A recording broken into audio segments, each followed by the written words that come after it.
Hello everyone, welcome to commerce classes. और आज हम सीखेंगे guarantee by a partner to the firm for minimum earnings. मतलब अब यहाँ पर पार्टनर को गारंटी नहीं मिल रही है, इसका रिवर्स केस हो गया है। पार्टनर फर्म को गारंटी दे रहे हैं कि वो मिनिमम इतना बिजनेस लेके आएगा या मिनिमम एक अमाउंट है अर्निंग्स का जो वो श्योरिटी के तौर पे दे रहे हैं।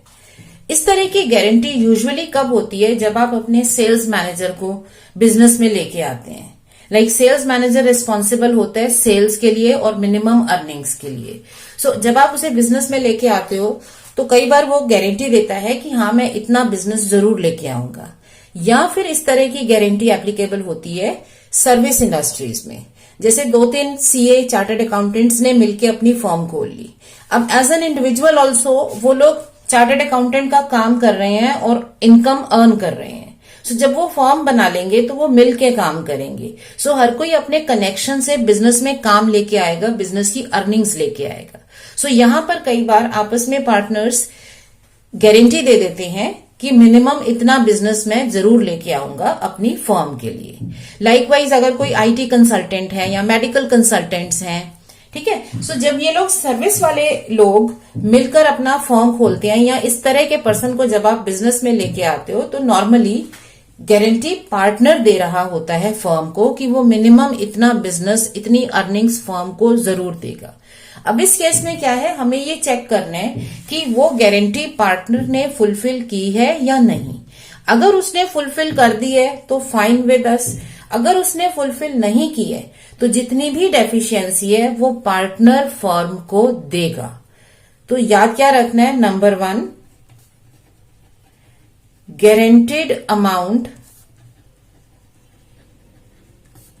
बाय पार्टनर, कि पार्टनर ने कितना अमाउंट गारंटी किया था, ठीक है, कितनी अर्निंग्स उसने गारंटी की थी।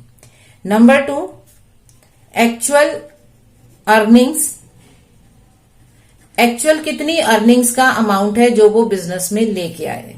अगर वो कम बिजनेस लेके आया है तो आपके पास होगी डेफिशिएंसी। आप डेफिशिएंसी कैसे सॉल्व करोगे? Guaranteed amount minus actual earning. अगर गारंटी ज्यादा की है और अर्निंग कम हुई है तो वो डेफिशिएंसी है। ऑब्वियसली अगर आप एक्चुअल में ज्यादा बिजनेस ले आते हो, आपने कहा मैं मिनिमम 1 लाख का बिजनेस जरूर लाऊंगा फर्म में, और आप 2 लाख का बिजनेस ले आते हो, इसका मतलब आपकी गारंटी फुलफिल हो गई। जब गारंटी फुलफिल हो जाती है उसमें कुछ एक्स्ट्रा वर्किंग नहीं करते हैं। बट अगर डेफिशिएंसी रह जाती है तो ये डेफिशिएंसी कौन बियर करेगा? ये deficiency will be brought in, ये पार्टनर लेके आएगा फर्म में, bye the partner into the firm. तो इसमें हम क्या करते हैं, जो पैसा वो फर्म को देता है वो फर्म के प्रॉफिट्स में, फर्म की अर्निंग्स में ऐड हो जाता है और उसके बाद फिर हम एप्रोप्रिएशन करते हैं। इसका इफेक्ट क्या हुआ? This amount is added in firm's profits before appropriation, ठीक है। उसके बाद एप्रोप्रिएशन करेंगे। मान लो आपके ए, बी और सी 3 पार्टनर हैं, शेयरिंग प्रॉफिट्स एंड लॉसेस से in ratio 2:2:1। Okay, now firms profit for the year 2019-20 is say 1,50,000. All right. अब इसमें ये गारंटी को हम समझने के लिए इसका पॉइंट लेते हैं। Suppose C has guaranteed minimum earnings of 1 lakh rupees to firm and actual earnings brought in by him are say 80,000. Show appropriation of profits.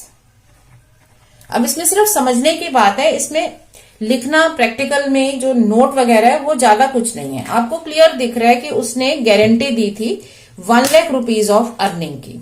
As against that वो बिजनेस लेके आया है फॉर्म में 80,000 का, तो गारंटी फुलफिल नहीं कर पाया, तो 20,000 उसको बिजनेस में लाने पड़ेंगे। इसे आप एज अ नोट अपने क्वेश्चन के बाद लिख के दे सकते हो, या फिर जहां भी इसको ऐड करते हो वहां अलग से नोट दे सकते हो। बस हमें ये पॉइंट याद रखना है कि 20,000 वो फॉर्म को दे के उसके बाद ही फिर अप्रोप्रिएशन होगा। मतलब गारंटीड अमाउंट कितना था 1 लाख, एक्चुअल अर्निंग हुई 80,000, तो 20 की डेफिशिएंसी, रिमेंबर डेफिशिएंसी बियर करनी है। ओके, सो ये पार्टनर फर्म को देगा। तो जब हम इसका अप्रोप्रिएशन करेंगे, so net profit of the year है 1,50,000। तो अब इसमें गारंटीड अमाउंट ब्रॉट इन, अब कितना अमाउंट लेके आएगा डेफिशिएंसी के लिए 20,000, कौन लेके आ रहा है, सी। सो फर्म का प्रॉफिट हो गया 1,70,000। अब इस प्रॉफिट को आप अप्रोप्रिएट कर सकते हो अमंग ए, बी और सी, जो भी हमारे रूल्स हैं उसके अकॉर्डिंगली। अगर क्वेश्चन कह रहा है इंटरेस्ट ऑन कैपिटल दो, इंटरेस्ट ऑन कैपिटल दो। अगर क्वेश्चन कह रहा है सैलरी दो, सैलरी दो। और अगर कुछ नहीं लिखा तो ये सीधे हमारा डिविजिबल प्रॉफिट हो जाएगा। जैसे इस क्वेश्चन में मैंने कुछ और एडजस्टमेंट्स नहीं ली है, क्योंकि हम सिर्फ इस पे फोकस कर रहे हैं कि इस गारंटी को कैसे रिकॉर्ड करते हैं। सो अब ये 1,70,000 2:1 की रेशो में बांट दिया जाएगा। सो इसका 1/5 सी को मिलेगा, 2/5 और 2/5 दोनों ए और बी को दे देंगे। ठीक है, सो इस तरह से guarantee of a partner record करते हैं कि अगर पार्टनर ने फर्म को गारंटी दी है तो उसे फर्म में पैसा लेके आना पड़ेगा। सो ये आप शो कर सकते हो। अब ये 20,000 कैसे एक्सप्लेन करोगे, आप यहीं पर जहां आप ये वर्किंग बना रहे हो इसी के साथ यहां नोट लिख सकते हो, amount guaranteed by C 1 lakh, actual earnings of C 80,000, so 20,000 deficiency brought in by C. So ये आ जाएगा आपका वर्किंग नोट। इसमें आप 20,000 प्रॉफिट में ऐड करोगे और फिर इस प्रॉफिट को अप्रोप्रिएट करोगे। सो अगर P&L अप्रोप्रिएशन अकाउंट भी इसमें बनाना है तो हम कैसे बनाएंगे, जब ये वर्किंग नोट बन जाता है तो अप्रोप्रिएशन बहुत सिंपल है, यहां से आप इसको पोस्ट कर दो। सो आपके पास by profit and loss account net profit आ गया 1,50,000 बाय सीज कैपिटल अकाउंट। ठीक है, डेफिशिएंसी यहां पे आप वर्किंग नोट 1 भी कह सकते हो 20,000, और यहां आप पार्टनर्स कैपिटल अकाउंट में उनकी डिविजिबल प्रॉफिट बांट दोगे। सो ये वाली वर्किंग हमें सेपरेटली शो करनी है। सो आप ऐसा नहीं कर सकते कि इनको प्रॉफिट बांटो और 20,000 सी का यहां से माइनस करके शो कर दो, क्योंकि ये उसने फर्म को गारंटी दी है तो फर्म में ये रिकॉर्ड आना चाहिए कि सी बिजनेस में इतना पैसा डालेगा। सो इस तरह से हम इसे लिख सकते हैं। ऑलराइट, सो आई होप ये गारंटी ऑफ अ पार्टनर, जिसमें पार्टनर फर्म को गारंटी दे रहा है, ये बात आपको समझ में आ गई होगी। अब नेक्स्ट क्या है, एक इसी तरह का क्वेश्चन हम ले रहे हैं जिसमें दोनों गारंटीज आएंगी, मतलब फर्म की गारंटी भी और पार्टनर ने जो फर्म को गारंटी दी वो भी। सो 3 chartered accountants A, B and C form a partnership firm sharing profits and losses in ratio 3:2:1। अब ये चार्टर्ड अकाउंटेंट्स हैं, मतलब सर्विस सेक्टर में है। ओके, इनकी कंडीशंस क्या है, C's share of profit is guaranteed to be not less than 30,000। C को मिनिमम 30,000 फर्म से प्रॉफिट मिलेगा। ठीक है, सो ये आपको ध्यान रखना है, ये गारंटीड टू अ पार्टनर है। अब सी को ये गारंटी किसने दी है, ऑब्वियसली अगर किसी का नाम नहीं दे रखा तो ये पूरी फर्म की गारंटी है, मतलब बाकी के दोनों पार्टनर इस गारंटी को फुलफिल करेंगे। दूसरी तरफ बी ने गारंटी दी है फर्म को that minimum fee earned by him will be not less then 50,000, मतलब वो 50,000 मिनिमम फीस बिजनेस में लेके आएगा। क्योंकि ये चार्टर्ड अकाउंटेंट्स है तो ऑब्वियसली ये डिफरेंट फर्म्स को अपनी सर्विसेज देंगे, उसके अगेंस्ट अपनी फीस लेंगे जो फर्म की इनकम बनेगी। सो इसने फर्म को गारंटी दे दी कि उसके तरफ से फर्म को 50,000 की फीस जरूर मिलेगी। Now profit of the first year is 1,50,000 and gross fee earned by B for the firm is 32,000। इसका मतलब बी को फर्म को 18,000 रुपीज देने पड़ेंगे क्योंकि उसने गारंटी 50,000 की दी, जबकि उसको अर्निंग्स फर्म के लिए उसकी 32,000 की है। सो इसका अप्रोप्रिएशन करते हुए जब हम नेट प्रॉफिट लिखेंगे, हमारा प्रॉफिट है 1,50,000 plus amount brought in by B 18,000। समझ आ रहा है 18 कैसे आया? 50,000 में से 32 तो गारंटी हो गई, बाकी डेफिशिएंसी उसको पूरी करनी पड़ेगी। तो इस तरह से अगर उसकी गारंटी पूरी होती, फर्म के पास इतना प्रॉफिट होता। तो अब ये प्रॉफिट फर्म सारे पार्टनर्स में बांट देगी। अगेन एक सिंपल क्वेश्चन लिया है क्योंकि फोकस गारंटी पे है। सो अब ये अगर आप पार्टनर्स में बांटते हो एज अ डिविजिबल प्रॉफिट, क्योंकि आपके पास और कोई एडजस्टमेंट नहीं है। सपोज इसमें इंटरेस्ट ऑन कैपिटल कहा होता, सैलरी कही होती, तो वो भी साथ में लिख के बाकी डिविजिबल प्रॉफिट की तरह बढ़ जाता। सो ये 1,68,000 एबीसी में 1/6, 2/6 और 3/6 में बांट दोगे। 84,000, उसके बाद 28,000 एंड 56,000। अब आई दूसरी गारंटी की बारी। दो गारंटी है ना, एक बी ने गारंटी दी है, एक सी को फर्म ने गारंटी दी है। सो पर्सनल गारंटी जो पार्टनर की होती है वो पहले वर्क करते हैं और जो फर्म ने पार्टनर को गारंटी दी है उसको बाद में लिखेंगे। अब बारी आती है सी की। सी का शेयर है 30,000 मिनिमम, बट सी को कितना मिल रहा है? 28,000। इसका मतलब यहां पर सी की डेफिशिएंसी कितनी हो गई?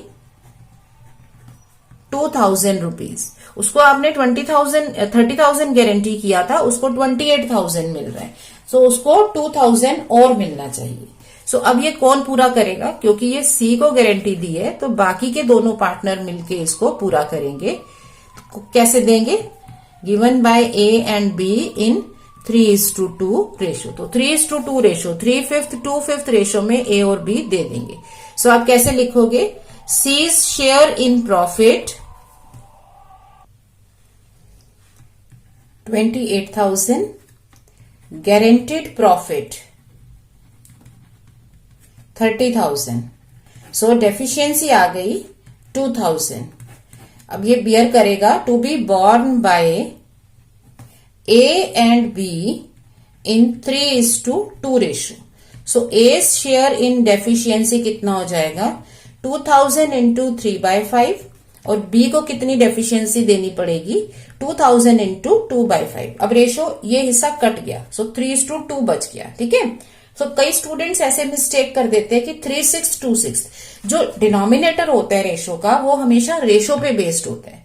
सो आप पहले रेशो को उठाओ, उसके बाद डिनोमिनेटर को लिखोगे। ओके। सो हमें सिर्फ 3/6 2/6 करेंगे तो फिर 1/6 तो रह जाएगा। सो हमें सिर्फ रेशो पिक करनी है, वो है 3:2, तो वो 3/5 2/5 बनेगा। सो ये आ गया 1200 और 800। तो यहां कैसे करेंगे? ए को देना पड़ेगा 1200, बी को देना पड़ेगा 800 और दोनों का मिला के सी को टोटल मिल जाएगा 2,000।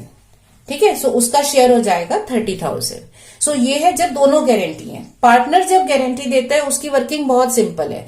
जितना उसको गारंटी का अमाउंट फुलफिल करना है वो फर्म के प्रॉफिट में ऐड हो जाता है और उसके बाद अप्रोप्रिएशन स्टार्ट होती है। सो पार्टनर गारंटी देगा तो वो पहले वर्किंग होगी क्योंकि वो फर्म को प्रॉफिट मिलेगा। तो जब तक फर्म का प्रॉफिट ठीक नहीं सॉल्व होगा तब तक हम ये बांट नहीं सकते। और जो पार्टनर को गारंटी मिली है, जो फर्म ने पार्टनर को गारंटी दी है, उसकी वर्किंग एंड में होती है क्योंकि वो गारंटी मिली है कि उसको फर्म से प्रॉफिट कितना मिलेगा, फर्म से सैलरी या टोटल इमोल्यूमेंट्स कितने हैं। तो वो तो तभी होगा जब आपने ये बांट दिया है। सो पार्टनर को गारंटी जो मिली है वो एंड में सॉल्व होती है और जो पार्टनर ने फर्म को गारंटी दी है वो पहले सॉल्व होती है। अब इसे P&L एप्रोप्रिएशन अकाउंट में आप कैसे शो करोगे? सो इसको फटाफट से बना लेते हैं। For the year ended 31 March 2020। Okay, so इसमें अब मैं ज्यादा डिटेल्स नहीं लिख रही हूं, format is known to you. अगर आपने ये वर्किंग नोट बना लिया है समझकर, इसको पोस्ट करना यहां बहुत इजी है, जस्ट फ्लिप इट। तो यहां क्या है, profit. So by profit and loss account, net profit of the year 1,50,000 by B's capital account,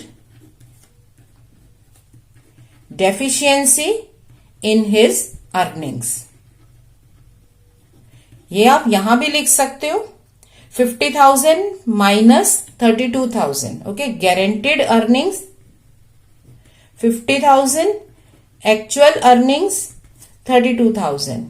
और या फिर इसे नोट में भी दिखा सकते हो, यहां पर ही जहां आपने ये 18,000 लिखा है यही नीचे आप नोट दे सकते हो। तो यहां नंबर 1 डाल दोगे, फिर यहां आपको एक्स्ट्रा लिखना नहीं पड़ेगा। ये आ गया आपके पास प्रॉफिट और डेफिशिएंसी ऑफ बी जो वो फुलफिल कर रहे हैं। अब इस तरफ हमें क्या क्या देना है उनको, कोई इंटरेस्ट ऑन कैपिटल नहीं है, कोई सैलरी नहीं है, सिर्फ प्रॉफिट बांटना है। So to partners capital account, transfer of divisible profit. So A को क्या दे रहे हो आप, ए शेयर इन प्रॉफिट, कितना आ गया उसका अमाउंट,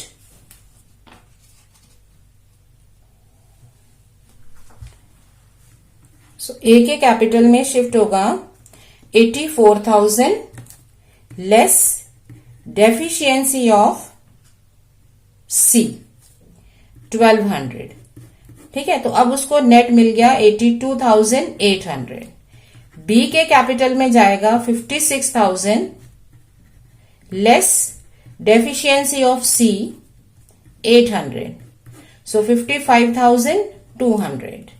सी के कैपिटल में आएगा 28,000 plus deficiency given by A and by B 1200, 800। So ये आ गया 30,000। सो इस तरह से हम इसे P&L एप्रोप्रिएशन के थ्रू भी दिखा सकते हैं। सो ये है आपका guarantee to a firm, guarantee of minimum earnings guaranteed by partner. Okay, इसमें पार्टनर गारंटी दे रहा है फर्म को। Alright, minimum earnings guaranteed by the partner. So बहुत आसान है, सबसे पहले आप उसकी गारंटी चेक करो और जितनी डेफिशिएंसी है वो फर्म को देगा, सो फर्म के प्रॉफिट्स में ऐड कर दो, उसके बाद एप्रोप्रिएशन का काम स्टार्ट करो। सो कभी भी दोनों गारंटीज आपस में कंफ्यूज नहीं करने हैं। जब पार्टनर ने गारंटी दी है फर्म को अर्निंग्स की, तो वो आपको पार्टनर फर्म के प्रॉफिट्स में पैसा डालेगा, फिर प्रॉफिट्स बांटे जाएंगे और उसके बाद जो फर्म ने पार्टनर को गारंटी दी है या जो पार्टनर को उसके प्रॉफिट की और इमोल्यूमेंट्स की गारंटी मिली है, फिर उसको आप चेक करोगे। So that completes this. Thank you.